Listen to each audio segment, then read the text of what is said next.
Simba और नाला हाथियों के कब्रिस्तान पहुंच गए थे।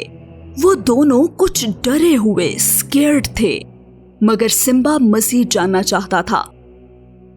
और अचानक जाजू वहां आ गया। उसने दोनों भागे हुए शेर के बच्चों को ढूंढ लिया था और उनसे बहुत नाराज था। उसने कहा कि वो यहाँ बहुत खतरे, डेंजर में हैं, मगर सिम्बा डरा हुआ नहीं था और उसने जवाब दिया, मैं तो हंसता हूँ खतरों, डेंजर पर। मगर अचानक 3 लकड़भगे उनकी जानिब आने लगे। लकड़भगों ने धमकी दी कि वो जाजू और शेर के बच्चों को मारेंगे। इस बात से वो सब डर गए, स्केर्ड। मगर वो थे बहादुर, ब्रेव।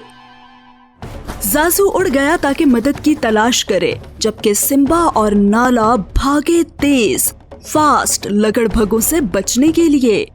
मगर लकड़भगे भी फास्ट थे और वो सिम्बा और नाला तक पहुंच गए।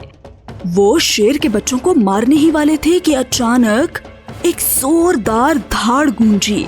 मुफासा आ चुका था। वो लकड़भगों से बहादुरी से लड़ा और उन्हें डराकर भगा दिया। उसने सिम्बा और नाला को बचा लिया। जब वो वापस आए, मुफासा बहुत गुस्सा, एंग्री था सिम्बा के बात ना मानने पर अपने अब्बू डैड की।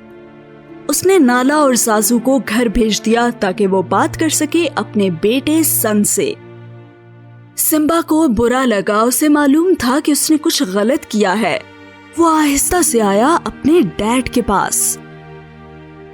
सिम्बा ने बताया कि वो सिर्फ कोशिश कर रहा था बहादुर, ब्रेव बनने की, जैसा कि उसके डैड हैं। मुफासा ने कहा कि यूं तो वो जरूरत के वक्त बहादुर, ब्रेव बन जाता था, लेकिन आज वो डर गया, स्केर्ड था जब सिम्बा था खतरे, डेंजर में। फिर सिम्बा ने कहा कि उसे यकीन है कि वो लकड़भगे भी डर गए, स्केर्ड होंगे। उसके डैड इस बात पर हंसे और वो दोनों खेलने लगे। मुफासा बहुत हैप्पी था कि उसका बेटा बाहर आ गया था डेंजर से। सिम्बा ने पूछा अपने डैड से, क्या वो हमेशा साथ रह सकते हैं? मुफासा ने ऊपर देखा सितारों, स्टार्स को, और बताया सिम्बा को जो उसे उसके वालिद ने बताया था। माजी में जो भी बादशाह रहे वो हमें देखते हैं इन सितारों, स्टार्स से। तो जब भी तुम खुद को अकेला महसूस करो, याद रखना कि वो बादशाह हमेशा तुम्हें रास्ता दिखाने के लिए साथ होंगे। और मैं भी, उसने उसे बताया। उसी वक्त स्कार लकड़भगों से मिलने आया। वो उनका दोस्त था, वही था जिसने सिम्बा को हाथियों के कब्रिस्तान भेजा था। स्कार बहुत गुस्से में, एंग्री था कि लकड़भगे उसका प्लान पूरा ना कर पाए और उसे सिम्बा से छुटकारा ना मिला। मगर तब भी स्कार ने हार ना मानी, गिव अप ना किया।